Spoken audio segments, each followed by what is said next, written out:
Terrell County, Texas Sheriff Thad Cleveland. Sheriff Cleveland previously served as a Border Patrol agent for more than 25 years. Sir, it's always good to have you on the show. I wanted to start with, what the New York governor is asking for here. Nearly $2.5 billion in migrant aid in her state's latest budget proposal. That's, you do the math. It's roughly 1% of the entire state budget. What should that tell all of us about how much needs to be spent in actual border states like yours to try to bring the migrant crisis under control?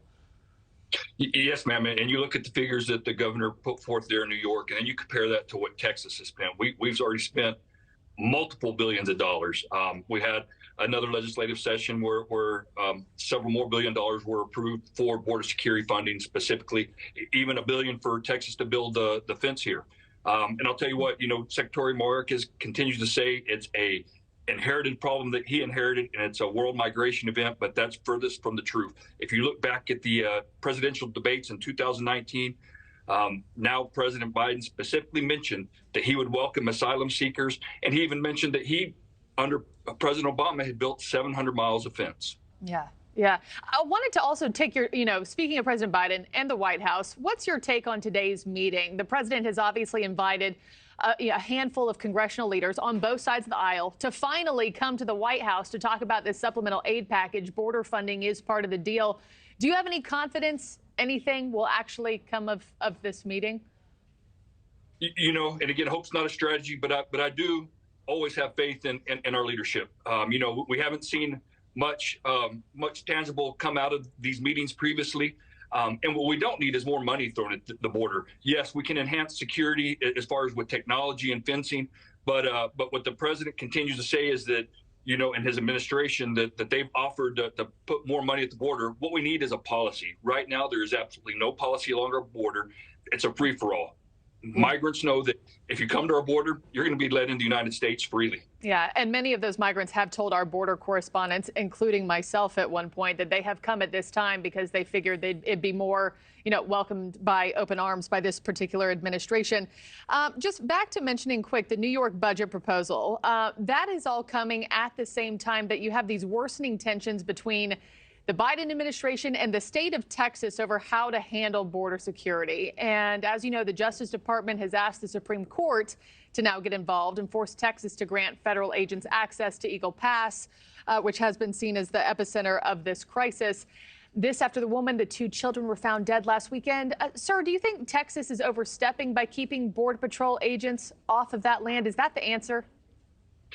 No, ma'am. And first, I want to answer that by saying, we don't need to pit Border Patrol agents against Texas personnel, whether it's DPS personnel, Texas Parks and Wildlife, or Texas Military Forces. All of those people are out there to help the border. They both work for 2 different administrations, if you will, one a presidential administration, one the governor of Texas. But what I want to say also is that, historically, Texas has been involved in the border and helping Border Patrol secure the border.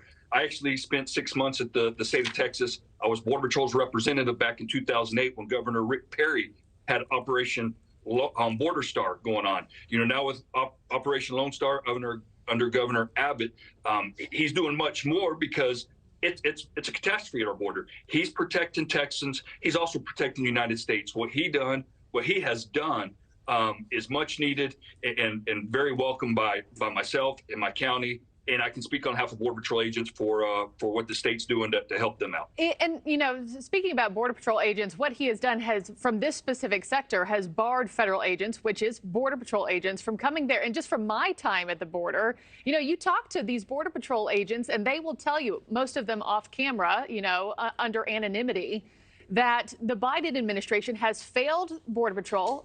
They have failed this country. So it doesn't seem like 2 different teams here when you're talking about the state officials who would be patrolling and the Border Patrol officials who would all be sharing that same space, right? You're 100% right. And agents are afraid, and actually they're not allowed to go speak on camera, but they will tell you, and I know, having been one and worked under part of this administration, that we welcome the state of Texas and what the governor's doing to help border security. The leftists, they're turning this into more than what it is. Again, on the ground where the actual rubber hits the ground or hits the road is agents and state personnel work together. Yes, maybe in this specific location, some of the media is making it something that it's not. But I tell you what, the partnership is solid. and it's much needed here in Texas. Yeah, we need all hands on deck for this one as long as the crisis continues. Sheriff Thad Cleveland, as always, sir, good to see you. Thank you so much for your time.